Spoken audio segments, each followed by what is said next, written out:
안녕하세요. 저는 얼마 전 기막힌 이유로 이혼을 하고 딸아이 하나와 둘이 살고 있는 싱글맘입니다. 이혼한 전 남편과 시댁 식구들은 뻔뻔하다라는 단어가 사람의 얼굴을 하면 저희 시댁 식구들이 아닐까 할 정도로 놀라울 만큼 얼굴에 철판을 깐 사람들이었어요. 하지만 그런 면모를 결혼하기 전까지는 정말 전혀 몰랐어요. 그냥 약간 예민한 시모, 그리고 약간 푼수 같은 시부, 그냥 그런 사람들인 줄만 알았거든요. 그런데 남편까지도 그렇게 우유부단하고 박쥐 같은 인간인지 제가 몰라봤던 거죠. 저희 어머니는 결혼 전 연애를 할 때 힘든 일을 한 번씩은 겪어봐야 그 사람에 대해 알 수 있다고 생각하는 사람이었습니다. 하지만 저희에게 그렇게 크게 힘든 일이 있지도 않았고 도리어 굉장히 일사천리로 빠르게 결혼이 진행됐던 것 같아요. 남편은 공무원으로 일하고 있었고 저는 대기업 금융회사에서 일하는 사람이었습니다. 처음에 상견례를 하기 위해 친정 부모님과 예비시댁 쪽 식구들이 만났을 때 친정엄마는 영 못마땅해 하셨어요. 딸, 너희 시어머니 될 뿐 말이지. 인상이 너무 안 좋아. 늙으면 살아온 가정이 얼굴에 기록된다고 하거든. 그런데 얼굴이 힘든 것도 아니고 너무 신경질적인 표정이야. 너 진짜 괜찮겠니? 말해보니까 더더욱 그런 생각이 든다. 말에 뾰족뾰족 가시 있는 것이 너 결혼하고 힘들까봐 걱정이네. 그래? 나한텐 그렇게까지 예민하게 말씀 안 하시는데. 친정엄마의 말에 친정아버지가 친정어머니를 나무라셨어요. 거 허튼 소리 좀 그만해. 사위들 총각은 성격 좋기만 하던데 뭘. 우리 딸 사랑한다니 무슨 일 있더라도 서로 잘 도우며 해결할 수 있겠지. 벌써부터 걱정하고 난리야? 애 결혼이 장난도 아니고 아니다 싶으면 빨리 정리하는 것도 한 방법이죠. 결혼은 신중하게 생각하는 게 맞아요. 네 남편 될 사람은 그리 안 보이기는 하는데 어른들이 참 인상이 별로라 걱정이야. 엄마, 걱정하지 마. 힘든 일 있으면 그 사람이랑 같이 이겨낼게. 그리고 우리 시부모님들 나한테 그렇게 깐깐하게 구는 사람들 아니셔. 네가 그렇다면 다행이긴 한데 엄마는 영 탐탁치 않는구나. 그런 엄마의 걱정에도 저는 아무런 걱정이 없었어요. 남편은 참 좋은 사람이었으니까요. 분명히 시댁과의 일이 생겨도 남편이 지켜줄 거라고 생각할 정도로 말이죠. 하지만 결혼하고 얼마 지나지 않아 제가 얼마나 안일하게 생각했는지 알게 됐어요. 저는 연봉이 꽤 높은 상태였어요. 공무원인 남편보다 돈을 더 잘 벌었거든요. 그래서 저는 제 일에 애착을 가지고 있었어요. 솔직히 돈을 많이 벌어서가 아니라 그 일과 직장이 너무 저랑 궁합이 좋았기도 했어요. 그래서 일을 그만둘 생각은 전혀 없었어요. 임신을 하고 출산을 하더라도 말이죠. 그 부분에 대해서는 남편과 굉장히 많은 이야기를 나누었답니다. 결혼 전에도 물론이고 결혼 후에도 물론이고요. 남편은 제가 직장을 가져서 돈을 벌어주는 것이 좋다고 이야기를 했고 육아는 자기도 충분히 도움이 될 수 있을 거라고 호언장담했죠. 저는 남편 말을 믿었습니다. 본인이 할 수 있다고 하니까요. 그런데 상황이 닥쳐봐야 아는 거예요. 막상 아이를 가지고 나니 슬슬 불안한 마음이 들기 시작했습니다. 제 배는 이미 가득 불러오는데 남편은 여전히 집안일을 도울 생각도 없어 보였어요. 애가 생기면 잘하겠다느니 애가 생기면 자기도 달라지겠다느니 그런 말을 연신 뱉어냈지만 실상은 전혀 도움이 되지 않았죠. 그런데 그런 남편의 문제는 정말로 아주 사소한 일이었어요. 그 다음에 터질 일에 비하면요. 아이를 낳기 위해 출산 휴가를 쓰고 예정일을 며칠 앞둔 어느 날, 시어머니에게 전화가 왔습니다. 네, 어머님. 너 내가 하라는 대로 했니? 어머니, 제가 말씀드렸지만 제 직장은 복지도 좋고 돈도 많이 주는 좋은 직장이에요. 섣불리 나왔다가 다시 돌아가지 못하면 저만 손해라서요. 육아휴직 기간도 충분하고. 솔직히 어머님이 왜 저한테 일을 그만두라고 하는지 아직까지 잘 모르겠네요. 저는 시모의 전화를 받고 머리가 지끈거리는 기분이었습니다. 시모가 하는 말은 간단했어요. 이제부터 애를 키워야 할 테니 일을 그만두라는 거였죠. 그렇지만 이미 저희 부부 사이에 이야기가 다 끝난 상황이었어요. 그런데 시모는 일까지 그만두라며 난리였습니다. 저는 당연히 거절을 했고요. 너 애 키우는 게 장난처럼 보이니? 일하면서 애를 키울 수 있을 것 같아? 내가 보기엔 너 절대 그렇게 못해. 애 하나 키우는데도 엄청난 힘과 시간이 드는 거야. 내가 하는 말 잔소리처럼 듣지 말고 육아휴직이니 출산휴가니 그런 거 쓰지 말고 바로 퇴직해라. 그게 너한테 더 좋을 일이다. 우리 아들이 돈을 못 버는 것도 아니고 명망 있는 직장에 돈도 충분히 벌어오는데 넌 왜 이렇게 고집을 피워? 결국 이런 식으로 시작된 시모와의 대화는 언제나처럼 고구마 100개를 먹은 것처럼 답답하게 끝나고야 말았어요. 아무리 제가 이야기를 해도 듣지를 않더군요. 시모야 평생을 시부의 그림자로 살며 일도 안 하고 전업주부로 살아와서 모르겠지만 솔직히 돈을 벌려고 일하는 거였으면 저도 당장에 때려치웠겠죠. 하지만 너무 복지도 좋고 저하고도 잘 맞는 직장이었거든요. 굳이 떠나고 싶은 마음도 없었고 저도 아이를 키우는 것만큼 직장 생활도 중요하다고 생각하는 사람이었거든요. 그런 제가 시모의 전화를 하루에도 몇 통을 받으니 결국 참지 못하고 남편에게 말했어요. 그런데 남편 말이 더 웃겼습니다. 당신도 참 답답하네. 남들은 일 못 쉬어서 난린데 당신은 왜 자꾸 그렇게 일을 하고 싶어서 난리야? 내가 다 책임질 테니까 우리 엄마가 하라는 대로 해주면 안 돼? 그럼 내 인생은 뭐가 돼? 내가 평생을 가꿔서 읽어온 일들이야. 그리고 거기서 일하는 거 너무 좋아하고. 전업주부가 내 성미에 맞다면 모르겠지만 난 그런 성격도 아니잖아. 밖에서 사람을 만나야 스트레스가 풀리는 사람인데 집안에서 애만 보고 있는 것도 정말 못할 짓이라고. 당신 인생이 뭐긴 뭐야? 내 아내, 그리고 우리 애 엄마. 그렇게 사는 거지. 남들 다 그렇게 살아. 난 당신이 왜 화를 내는지 모르겠어. 아, 그냥 일 그만두면 되잖아. 그렇게 남편과의 대화도 별 소득 없이 끝나버렸죠. 그래도 저는 일을 그만둘 생각이 전혀 없었어요. 남편과 시모를 속이더라도 일은 계속할 생각이었거든요. 그렇게 아이가 태어나고 한두 달간은 잠잠했습니다. 모유 때문에 잠도 제대로 못 자는 며느리에게 그런 말을 할 정도로 못된 사람들은 아니 생각했죠. 그런데 딱 2달까지였어요. 아이가 3개월가량이 되어갈 때 또 시모의 전화 공격이 시작됐어요. 이번에는 육아에 직접적으로 간섭하는 전화였어요. 애 모유는 먹였니? 젖 안 나온다고 분유 먹일 생각하지 마라. 나중에 애한테 안 좋아. 애 머리 나빠지면 큰일 난다. 그리고 집도 따뜻하게 해놓고 시원하게 한답시고 여름에 에어컨 틀어놓고 그러면 안 된다.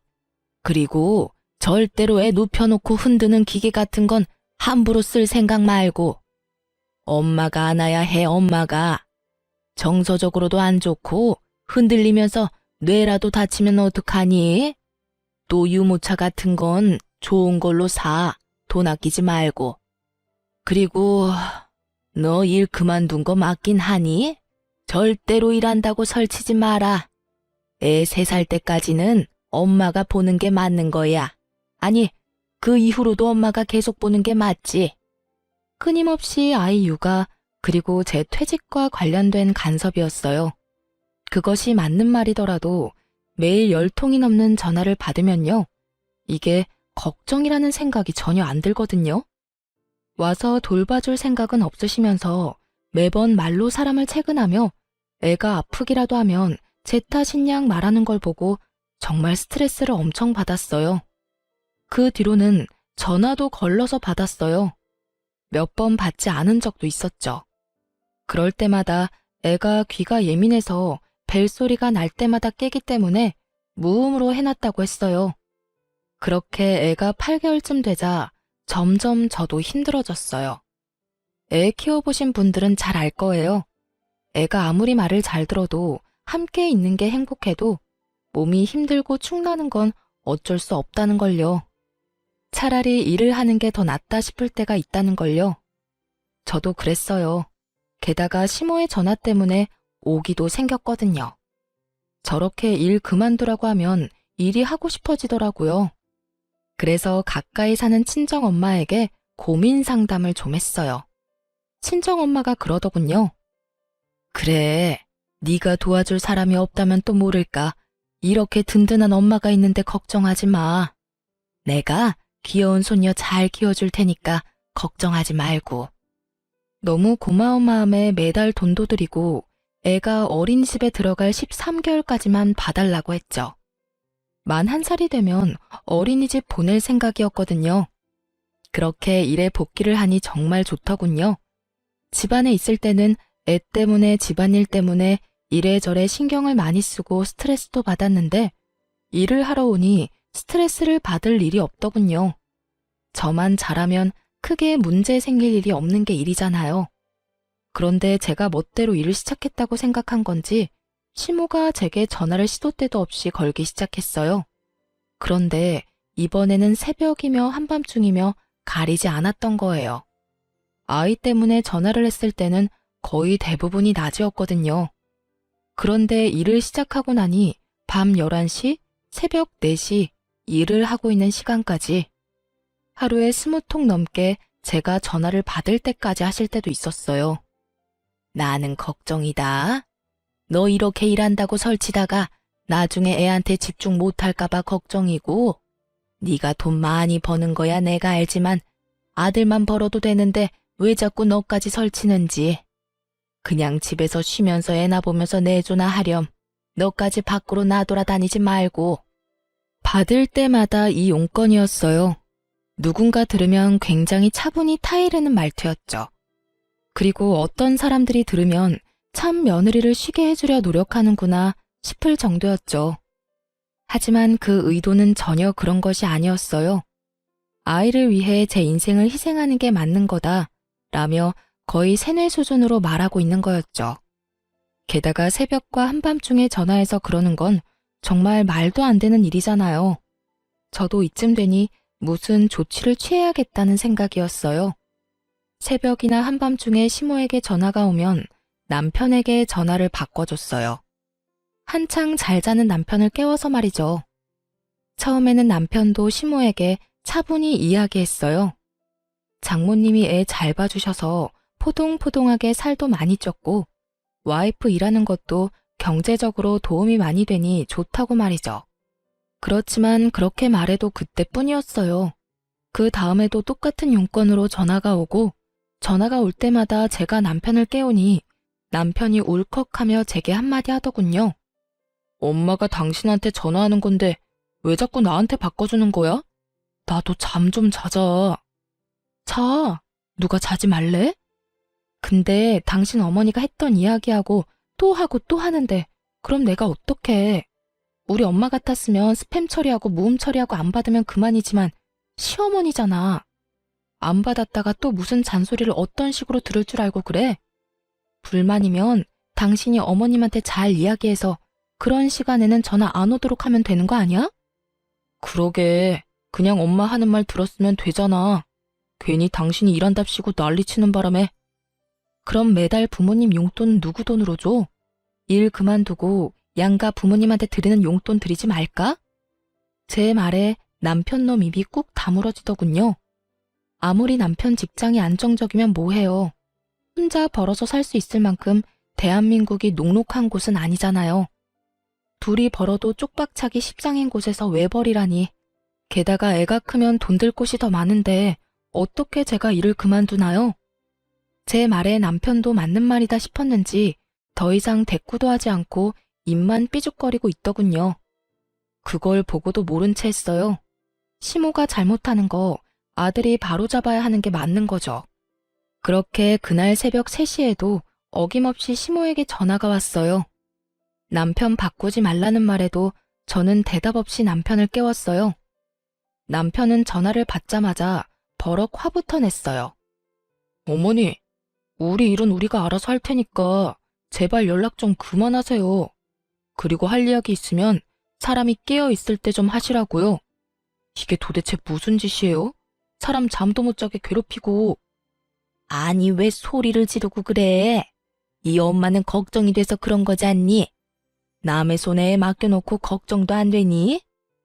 남의 손. 시모에게 장모라는 존재는 남인 거였어요. 그렇다고 시모가 우리 애를 봐준 적은 단 한 번도 없었거든요. 제가 약속이 있어서 한 번씩 연락을 해서 애 좀 봐달라고 하면 그럴 때는 언제나 바빠서 못 봐준다며 빠져나가 놓고는 입으로 간섭은 얼마나 하시는지. 그러면 어머니가 애 맡아주실래요? 전화만 해서 달달 볶는다고 뭐가 달라져요? 그리고 와이프 직장 그만두는 것도 제발 이제 그만하세요.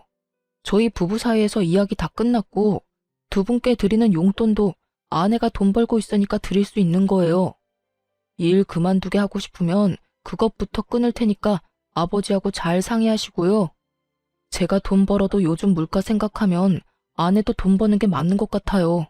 그러니까 앞으로 퇴사하라는 말 하실 거면 전화하지 마세요. 아시겠어요? 남편이 한 말을 듣고 시모가 역정을 내더군요. 네가 어떻게 나한테 그런 말을 할 수가 있어? 며느리가 너한테 시켰지? 그런 말 하라고. 그게 아니고서야 내 아들인 네가 나한테 그런 말을 할 수가 없는 거야. 며느리를 잘 들인 줄 알았는데 이렇게 고집세고 남편 닥달하는 여자인 줄 알았으면 내가 너희 결혼을 허락을 안 하는 건데. 그리고 제 탓까지 확실하게 마무리하더라고요. 남편이 힐끔 제 눈치를 봤어요. 조용한 새벽에 소리치는 시모 목소리가 폰 너머로 들리지 않을 리가 없었죠. 어머니, 그런 거 아니에요. 저희끼리 이야기 끝났으니까 어머니도 더 이상 간섭하지 말라는 거예요. 저희 부부끼리 알아서 할 테니까 걱정이 되더라도 맡기시고요. 그리고 제발 새벽에 전화하지 마세요. 예?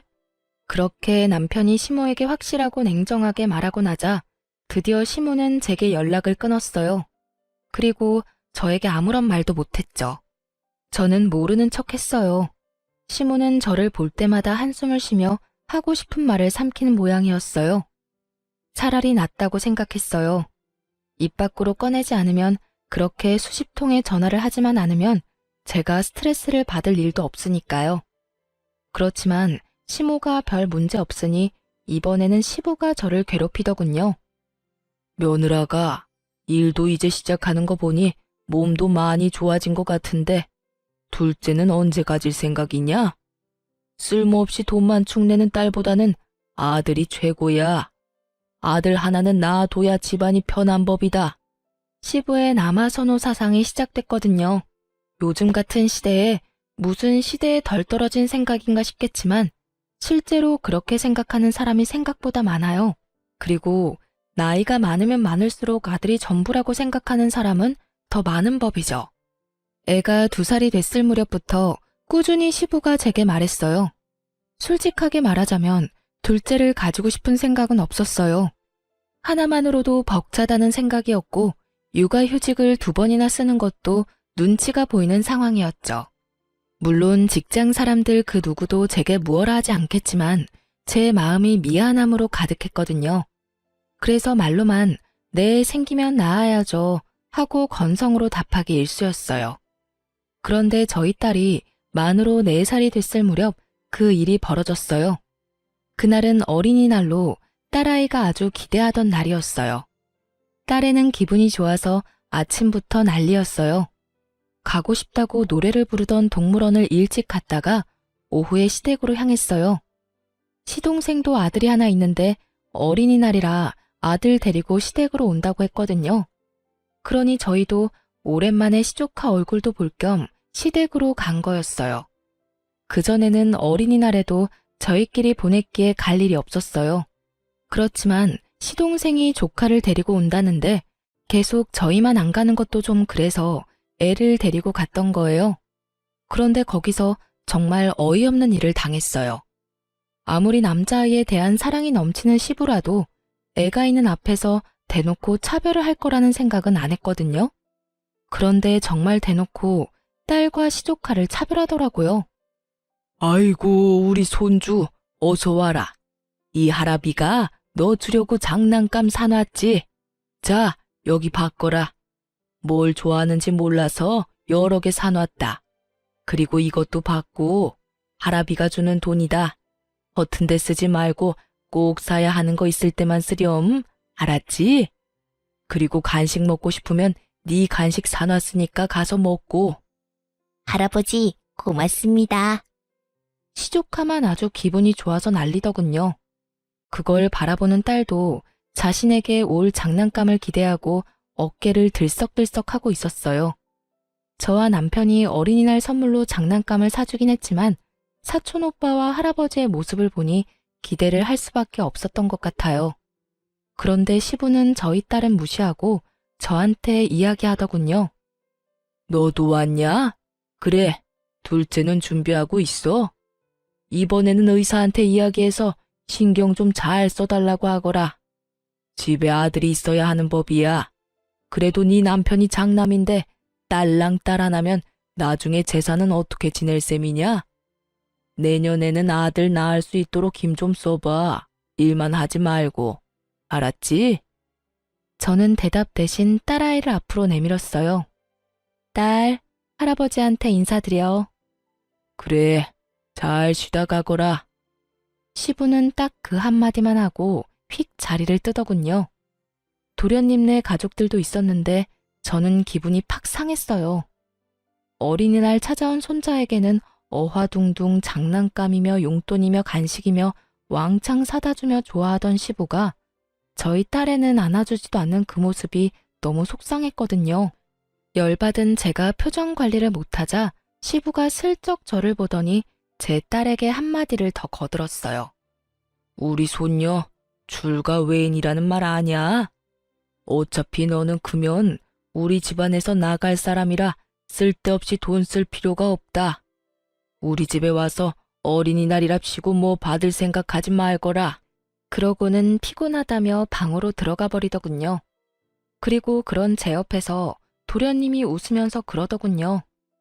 어휴, 형수님, 그러니 아들이라도 낳지 그러셨어요. 둘째는 꼭 아들 낳으세요. 예? 그 말을 듣는데 더 열받더라고요. 둘째를 아들을 낳은들 지금 제 안에 있는 딸애가 이렇게 상처를 받았는데 생기지도 않은 둘째를 들먹이는 것도 웃겼고 이 상황을 우스갯소리처럼 넘기려는 도련님의 행동도 정말 무신경한 일이라는 생각이 들었죠. 결국 열받아서 상처 입은 딸애를 데리고 시부모에게 인사도 하지 않고 나와버렸어요. 저 지독한 남아선호 사상 때문에 제 딸에게 상처를 주고 싶지 않았어요. 앞으로 2번 다시 안 올 거야. 남편에게 말하고 친정으로 애를 데려갔어요. 저희 친정은 제 딸이 첫 손주이기도 하고 어릴 때부터 봐주셔서 그런지 무척 좋아해 주셨거든요. 역시나 좋아해 주셨어요. 장난감도 많이 준비해 주셨고 요즘 아이가 좋아하는 예쁜 드레스에 딸애가 좋아하는 음식으로 저녁까지 만들어 두셨더라고요. 행복하게 웃는 딸 모습을 보며 이게 정상적인 거 아닌가 하는 생각을 했죠. 그런데 곧 시부에게 전화가 왔어요. 전화 받기 정말 싫었지만 받았죠. 야, 너희 왜 말도 없이 그냥 갔어? 아버님이 불편해하셔서 빨리 돌아왔어요. 무슨 문제라도 있으세요? 아니, 간다면 간다고 이야기를 해야지. 그리고 어버이날 평일이라서 어차피 못 오는 거 아니냐? 오늘 어버이날 용돈도 미리 주고 가지. 혹시 소녀한테 한 것 때문에 삐졌어? 어린 손녀한테 그런 상처 주는 말 하신 데는 이유가 있으시겠죠. 설마 어른이 별 생각 없이 새까맣게 어린 손녀한테 상처를 주실 리 있겠어요? 어버이날 전 못 갈 것 같으니까 남편 보낼게요. 너 지금 네 딸한테 기분 나쁜 소리 했다고 나한테 화내냐? 뭐 이런 싸가지 없는 며느리가 있어? 어른이 하는 말에 다 이유가 있는 법인데 그것도 모르고 어디서? 이유, 대체 무슨 이유가 있는지 궁금했지만 묻지도 않았어요. 그리고 그 앞에서 바로 남편에게 전화 넘겨줬어요. 스피커폰으로요. 남편이 완전히 당황했어요. 눈앞에 보이는 장인 장모의 표정이 살벌했으니까요. 남편이 제가 건네는 전화를 받더니 얼른 스피커폰부터 꺼버리더군요. 그리고는 밖으로 전화기를 들고 나가버렸어요. 그걸 보던 저희 친정엄마가 그러더라고요. 너희 시댁에 무슨 일 있니? 시아버지가 왜 저렇게 화가 나셨어? 화는 내가 내야지. 4살밖에 안 된 손녀딸한테 출가 외인이라고 쓸데없는데 돈 쓰기 싫다면서 시동생 아들하고 엄청 차별하셨어. 아무리 아들이 좋다고 해도 그렇지. 대놓고 딸 앞에서 딸한테 상처 준 거 나는 못 참아. 속상해서 눈물을 글썽이는 제 모습에 친정엄마가 저를 토닥여줬어요. 그 뒤에 돌아온 남편은 제게 눈치를 주며 일찍 가자고 하더군요. 저는 그러고 싶지 않아서 그 눈치 뚝 끊어먹고 친정에서 실컷 애 놀게 만들었어요. 그리고 그날 저녁 집으로 돌아가는 차 안에서 딸애가 자고 있을 때 남편에게 말했어요. 나 5월 8일 어버이날 시댁에 안 가. 그렇게 알고 있어. 제발 좀 그만해. 아까 그 일 때문이면 당신이 이해 좀 해. 원래 그런 분인 걸 어떡해? 그렇다고 나더러 불효를 저지르라는 거야? 뭔 헛소리야. 당신 부모님이니까 당신이 효도하고 싶으면 해. 누가 그걸 막는데? 딸 낳은 며느리 마음에 안 들어 하시고 손녀까지 마음에 안 들어 하시니 하는 말 아냐. 어린이날에도 손녀딸 한 번도 안아주지도 않는 분들한테 뭘 바라겠어? 당신이 다 알아서 해. 나는 그쪽에 신경 안 쓸 테니까. 당신이 나 대신 신경 쓰고 잘해드려. 나한테는 해달라고 바라지 말고. 제발 좀 이성적으로 생각해. 저는 입을 닫았어요. 남편이 제 모습에 눈치만 연신 보더군요. 속이 탔을 거예요. 어버이날 양가 부모님께 드리는 용돈은 제 월급에서 나왔거든요. 그런데 제가 시댁에 안 간다니 그거부터 걱정이 된 모양이었어요. 그리고 5월 8일이 됐고 저는 친정으로, 남편은 시댁으로 향했죠. 그런데 제가 친정에 있는 동안 시부에게 전화가 왔더군요. 너 왜 우리 집에 안 오냐? 애아빠 도착 안 했나요? 그 사람이 가기로 했는데요. 너는 뭐하고 안 와? 아들이 너 안 와서 용돈 없다고 하던데. 어버이날 용돈 100만 원 안 줄 거야? 저한테 돈 맡겨놓으셨어요? 용돈 100만 원을 왜 저한테 와서 찾으세요? 저도 돈 없어요, 아버님. 아드님 능력 좋은데 아드님한테 요구하시면 되죠. 저한테까지 전화하시는 이유를 모르겠네요. 멀쩡한 아들을 놔두고 싸가지 없는 며느리한테 전화를 왜 하셔요? 너 저번에 어린이날 있었던 것 때문에 이러는 거면? 그 말에 저는 대답조차 안 했어요. 눈치를 챈 거죠. 그것 때문에 제가 기분이 나쁘다는 티를 팍팍 냈으니까요. 시부는 그 상태로 전화를 뚝 끊더군요. 그런데 그 뒤에 저희 엄마에게 전화가 왔어요. 시부가 대뜸 저희 친정엄마에게 전화해서는 물어보는 거예요. 사돈, 내 하나 물어봅시다. 딸이 용돈으로 얼마를 받았습니까? 용돈 줬지요? 저희 엄마가 당황한 듯 전화기를 들고 우물쭈물 하더군요. 저는 엄마 전화기를 뺏어서 꽥 소리를 질렀죠. 아버님, 저희 어머니한테 용돈 100만 원 드렸어요. 솔직히 엄마가 우리 애도 봐주고 반찬도 해주셔서 100만 원도 모자라는 생각이 들 정도거든요. 그리고 이번 어린이날에도 우리 딸한테 돈을 많이 쓰셔서 그만큼 다 돌려드렸어요. 그런데 그게 그렇게 궁금하세요? 아드님한테 돈 달라고 하시면 되지. 왜 뜬금없이 저희 부모님한테 전화해서 이런 무례한 행동 하시는 거예요? 지금 저희 어머니한테 전화해서 돈 얼마 받았냐고 추궁하는 거 얼마나 무례하고 생각 없는 일인지 모르시는 건 아니죠? 결국 제 입에서도 좋은 말이 안 나왔어요. 그랬더니 시부가 욕을 어찌나 하던지.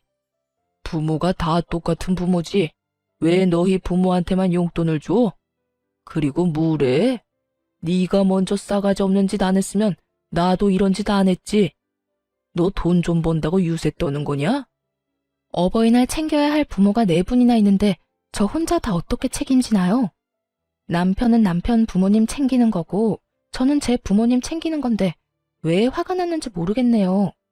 그리고 솔직히 시댁에서 저희 애랑 저희한테 신경 쓰신 적은 있어요? 어린이날에도 어린애들 차별하는 거 보고 기도 안 찼는데 이제는 전화와서 당당하게 용돈까지 요구하시고 필요하면 제 남편한테 말씀하세요.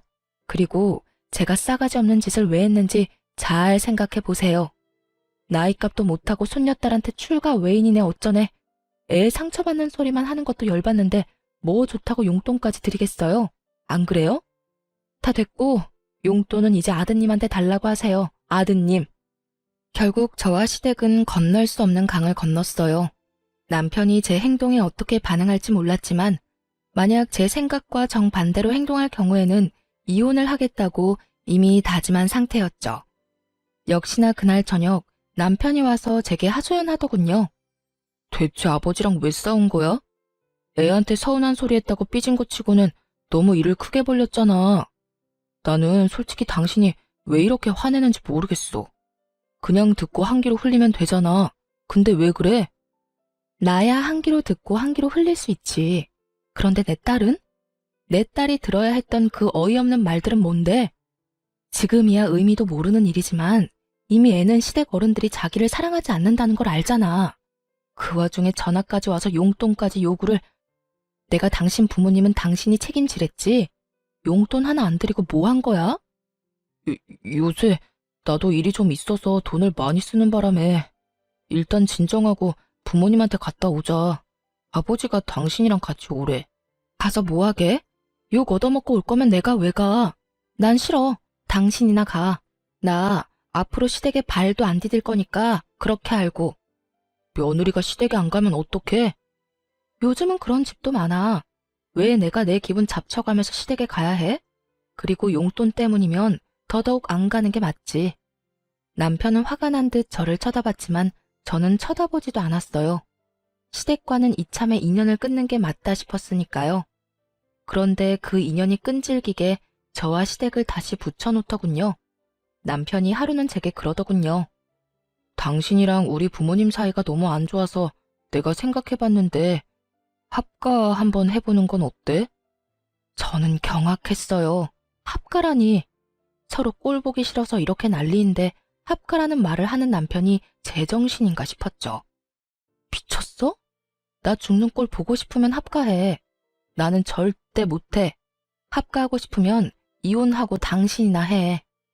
이혼을 언급하며 저는 확고하고 정확하게 합가를 하지 않겠다고 말했어요. 그런데 남편이 그러더군요. 부모님 부양하는 것도 자식된 도리로 당연한 거야. 그러니까 합가 진지하게 생각해봐. 합가는 절대 안 된다고. 빽 하고 소리를 질렀지만 기분이 너무 안 좋았어요. 분명히 합가를 어떻게든 하려고 할 것 같았거든요. 그래도 제가 가지 않는다면 어떻게 남편이 저를 강제로 데려갈 수 있겠어요? 그걸 생각하며 절대로 시댁에는 가지 않겠다고 생각하고 있었어요. 그런데 며칠 뒤 시부모가 저희 집으로 쳐들어왔어요. 들어온다 말도 없이 최소한의 짐만 들고 말이죠. 그것도 제가 일하러 간 사이에 짐 정리까지 다 끝내놓고 거실에서 느긋하게 TV를 보고 있더군요. 그걸 보고 말을 잃었어요. 왔냐? 배고프니까 어서 밥하거라. 남편은 제 눈을 못 마주치더군요. 합가 안 하겠다고 그렇게 말했는데 이미 남편 놈이 합가를 하겠다고 시부모에게 말한 모양이었어요. 제 허락도 없이 말이죠.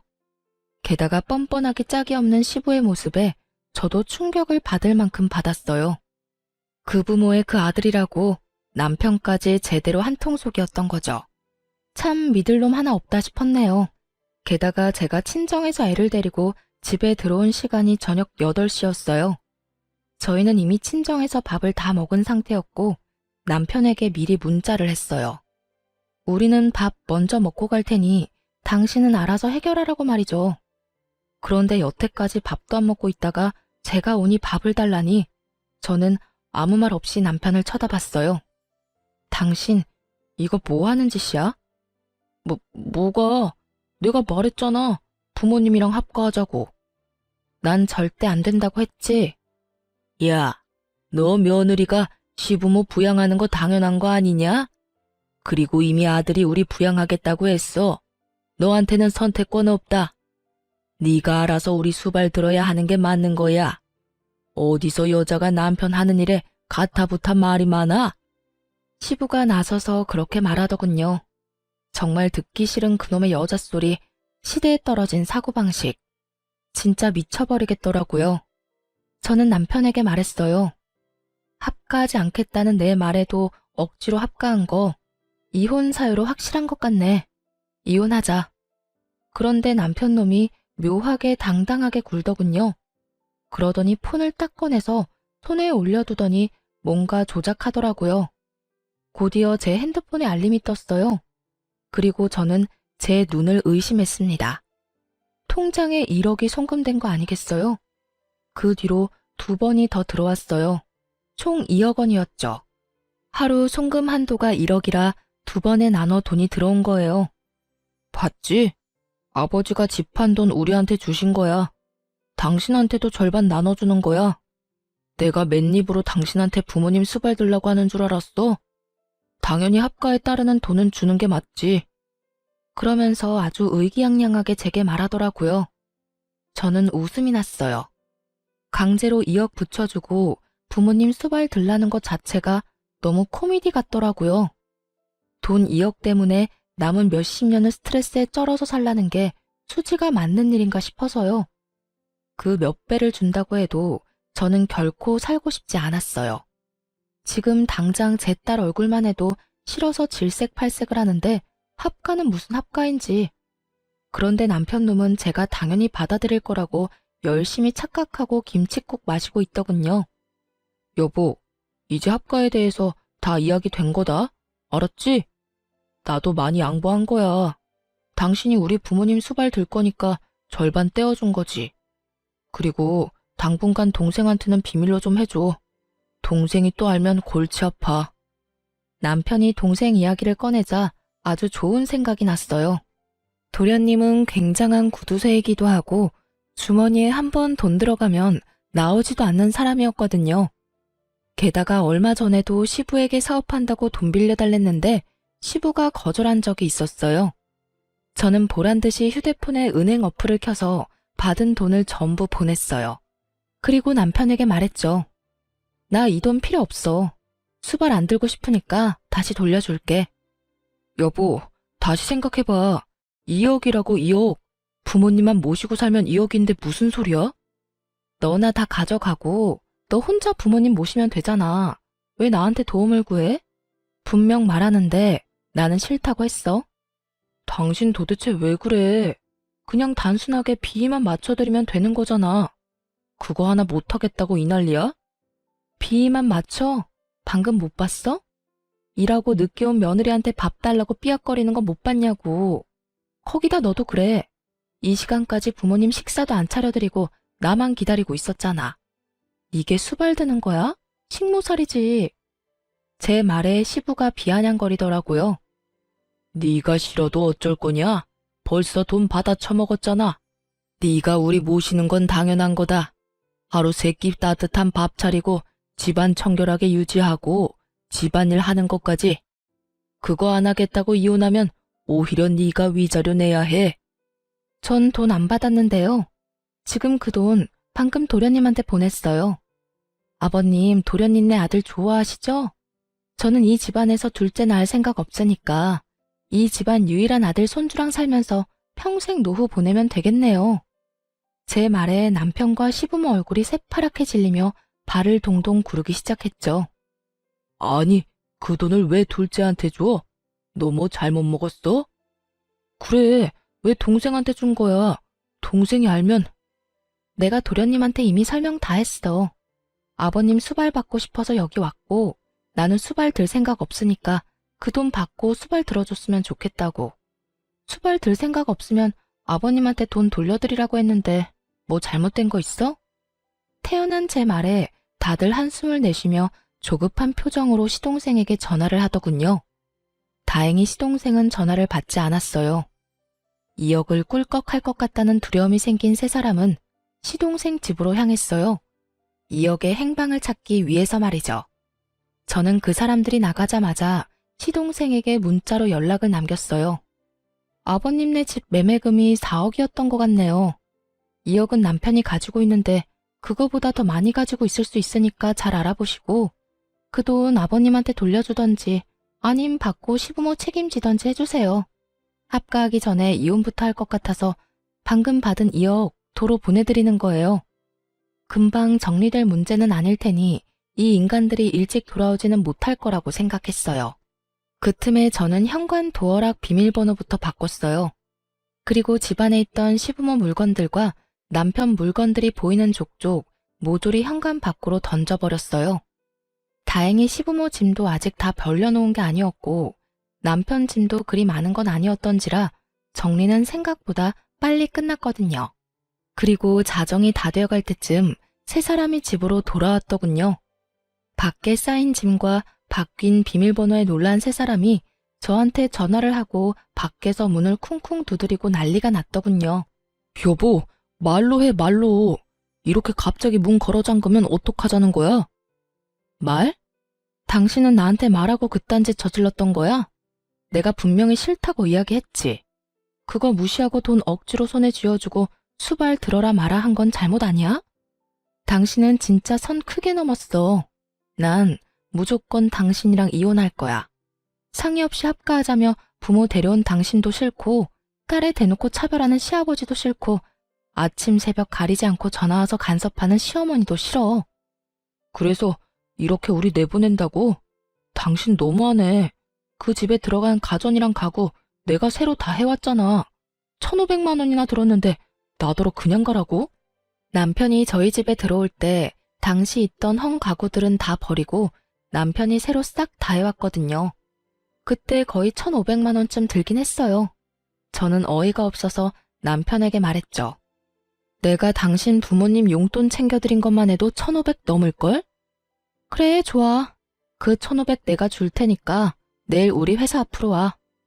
저는 그 다음날 남편을 만나러 갔어요. 그런데 남편만 있는 게 아니더라고요. 시부모도 떡하니 앉아 있었어요. 저는 보자마자 1,500을 남편 계좌로 이체해줬어요. 여기 1,500. 어차피 나한테 돌아올 돈이니까 아깝지도 않네. 당신이 위자료로 나한테 돈 줘야 하는데 어차피 그걸로 주게 될 거니까.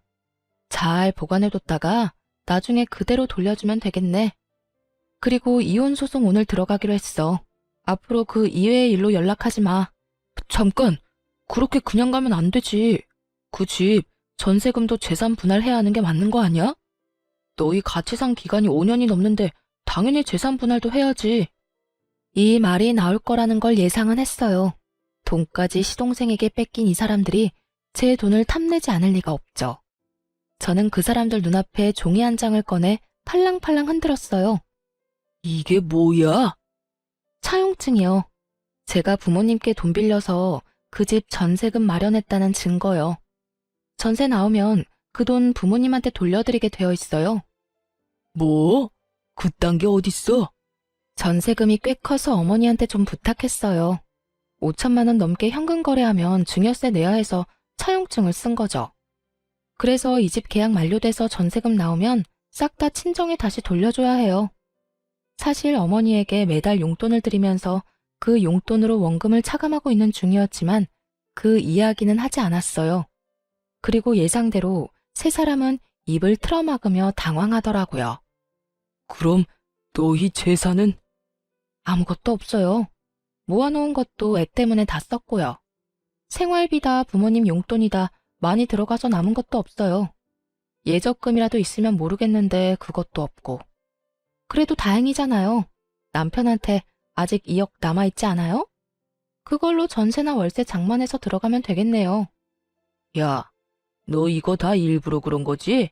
둘째한테 돈 준 것도 전셋집 빚인 거 말 안 한 것도 일부러 그랬지?